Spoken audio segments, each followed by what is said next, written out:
Hello MSc, welcome back to my channel. आज का हमारा लेक्चर रहेगा गिब्स-डोहम इक्वेशन, जो कि बहुत बार एग्जाम में पूछी जा चुकी है और हम देखेंगे इसका फिजिकल सिग्निफिकेंस ऑफ गिब्स-डोहम इक्वेशन। तो अगर आप नए हैं तो चैनल को सब्सक्राइब कर लें और बेल आइकन को प्रेस कर लें, जिससे कि आपको सारी पढ़ाई की लेटेस्ट वीडियोस मिलते रहें। और अगर आपको वीडियोस अच्छी लगती है तो प्लीज़ उसको लाइक और शेयर करना ना भूलें। तो ये है हमारा एमएससी सेकेंड सेमेस्टर का पेपर नंबर 3 फिजिकल केमिस्ट्री की पहली यूनिट, जो है क्लासिकल थर्मोडायनेमिक्स। इससे प्रीवियस लेक्चर में हम पार्शियल मोलर प्रॉपर्टीज और केमिकल पोटेंशियल और उसका फिजिकल सिग्निफिकेंस देख चुके हैं।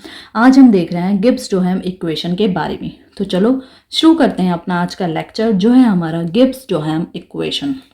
We know that Gibbs free energy is a function of pressure, temperature and number of moles of the component. हमें पता है कि जो हमारा गिब्स फ्री एनर्जी है वो एक फंक्शन है प्रेशर, टेम्परेचर और नंबर ऑफ मोल्स का कंपोनेंट्स के। ठीक है, तो जैसे कि हम जानते हैं कि जो हमारा गिब्स फ्री एनर्जी है वो है हमारा फंक्शन प्रेशर, टेम्परेचर और कंपोनेंट्स के नंबर ऑफ मोल्स का, जो कि है G इक्वल्स टू F, फिर bracket P, T, N1, N2, N3 dash so on और Ni तक ब्रैकेट बंद। ये हम देख चुके हैं प्रीवियस लेक्चर में। अगर आपने ये प्रीवियस लेक्चर देखा है तो आपको ये बहुत अच्छे से समझ आ गया होगा कि हमने केमिकल पोटेंशियल में भी अपना ये देखा था। ओपन सिस्टम में हमारा यही रहता है।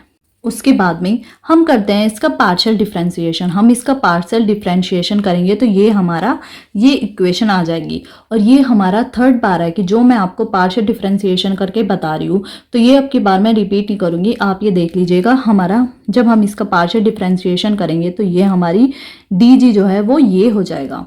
ठीक है, फिर उसके बाद में हम क्या करते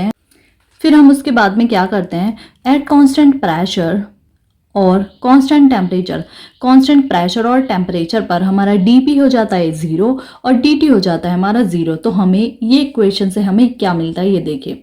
तो यहाँ से लेके यहाँ तक तो हमारा dp है 0 और हमारा dt भी है 0, क्योंकि हमने कांस्टेंट प्रेशर और टेम्परेचर पे लिया है। तो dp और dt 0 हैं, तो ये यहाँ से हमारी इक्वेशन होगी यहाँ से स्टार्ट, क्योंकि 0 + 0 इक्वल्स टू 0, तो 0 आ जाएगा। तो हमारी इक्वेशन हो जाएगी यहाँ से लेके यहाँ तक। ये देखिए, तो हमारा डेल जी जो है, फिर हम ले रहे हैं प्रेशर और टेम्परेचर कांस्टेंट पर, तो ये हमारी इक्वेशन यहाँ से लेके यहाँ तक बन गई है। सिमिलरली हमने यहाँ से लेके यहाँ तक ये इक्वेशन लिख दी है। यहाँ पे तो हमारा डी और डी टी 0 है, तो 0 + 0, तो हमारी इक्वेशन यहाँ से लेके यहाँ तक सिमिलरली ये हो जाएगी। ये देखिए, del G upon del N1, फिर ब्रैकेट बंद P, T, N2, N3 dash DNi, plus फिर del G upon del N2 bracket बंद P, T, N1, N3 dash N1 DN2, N1 नहीं, ये यहाँ होगा,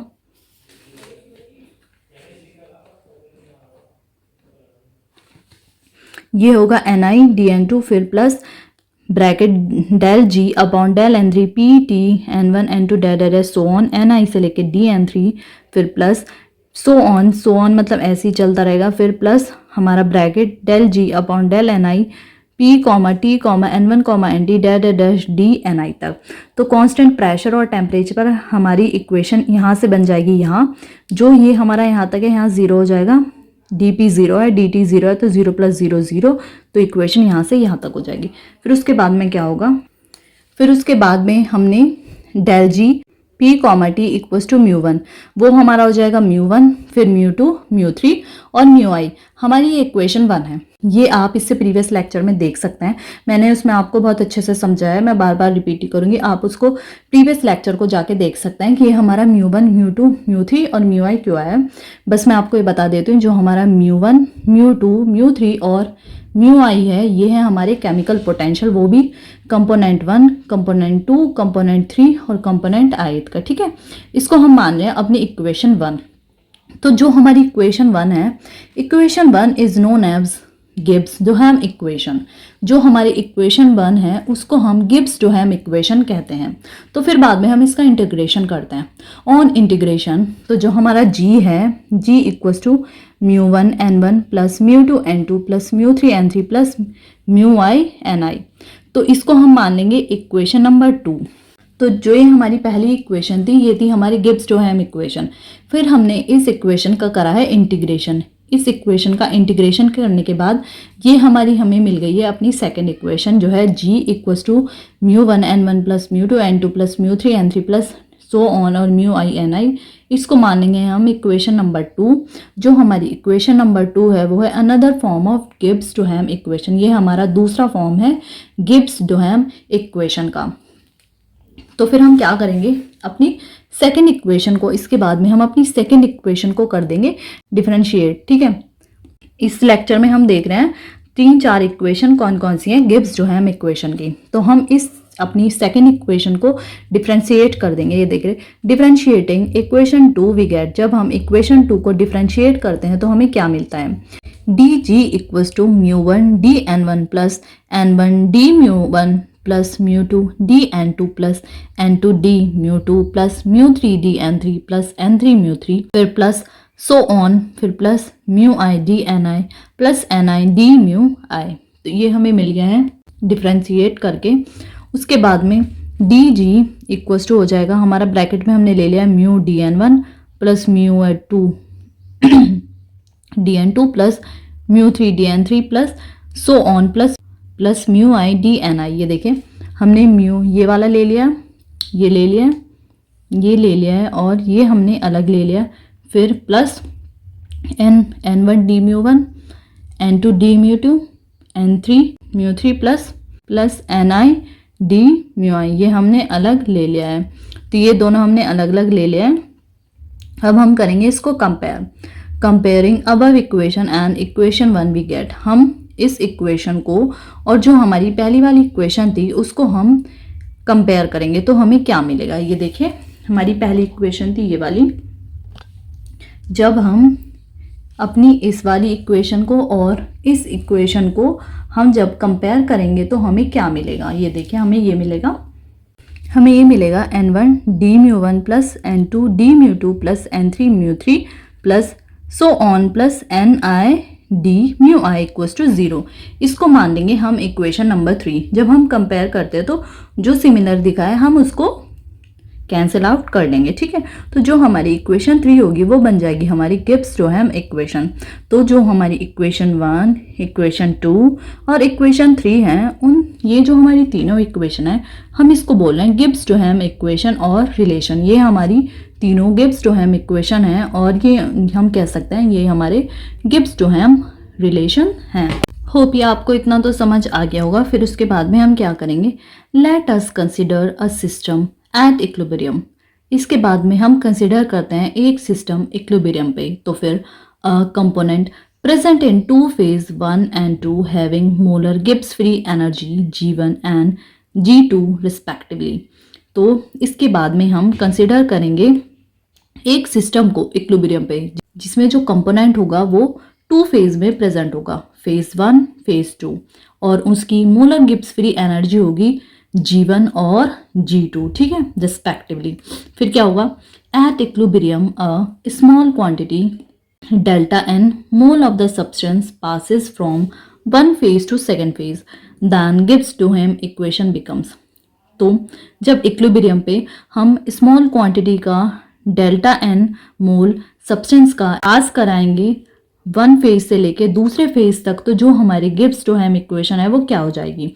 ठीक है, तो यहाँ तक इक्वेशन तो आपको समझ आ गई होगी कि वो तीनों हैं हमारी गिब्स डोहम इक्वेशन, जिसको हम गिब्स डोहम रिलेशन भी कह सकते हैं। उसके बाद में हम क्या करते हैं, हम कंसिडर करते हैं एक सिस्टम इक्विलिब्रियम पे जो कंपोनेंट प्रेजेंट होगा 2 फेज में, फेज 1 और फेज 2, और उसकी मोलर गिब्स फ्री एनर्जी होगी G1 और G2 रिस्पेक्टिवली। फिर उस इक्विलिब्रियम पे हम small quantity delta N mole substance का पास कराएंगे फेज 1 से लेके फेज 2 तक। तो जो हमारी गिब्स डोहम इक्वेशन है वो हमारी ये बन जाएगी।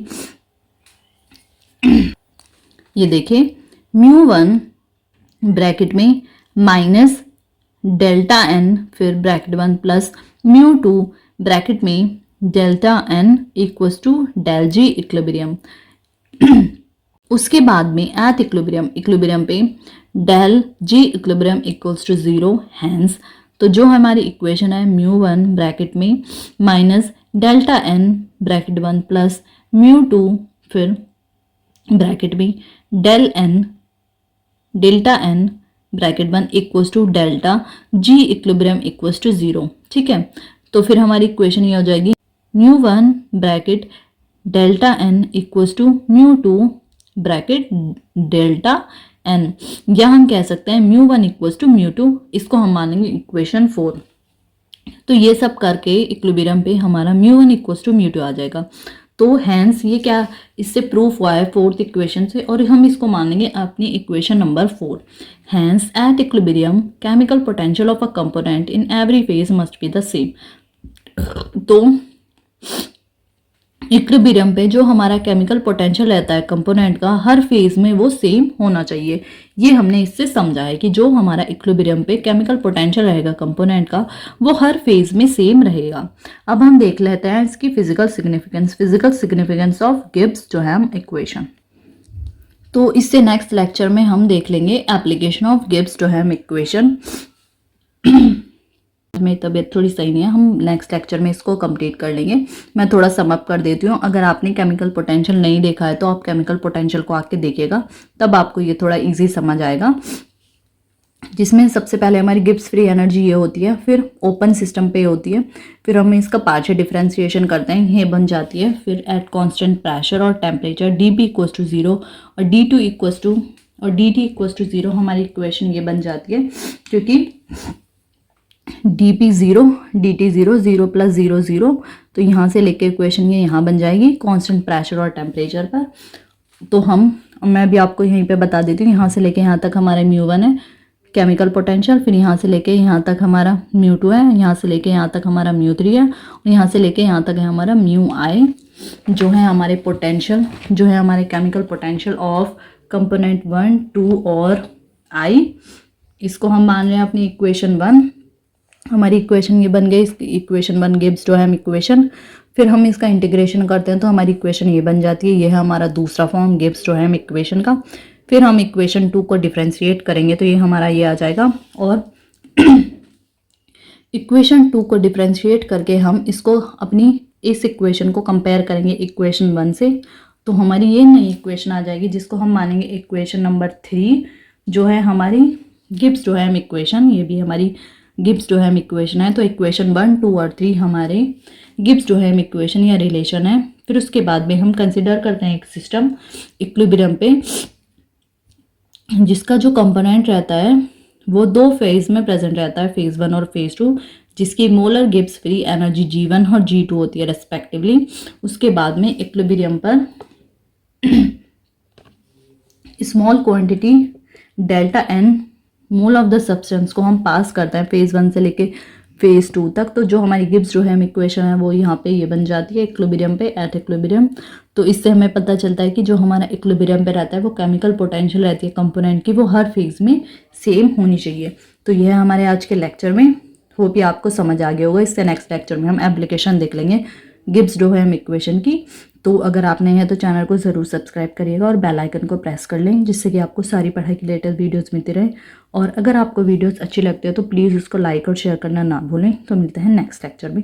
Thank you for watching.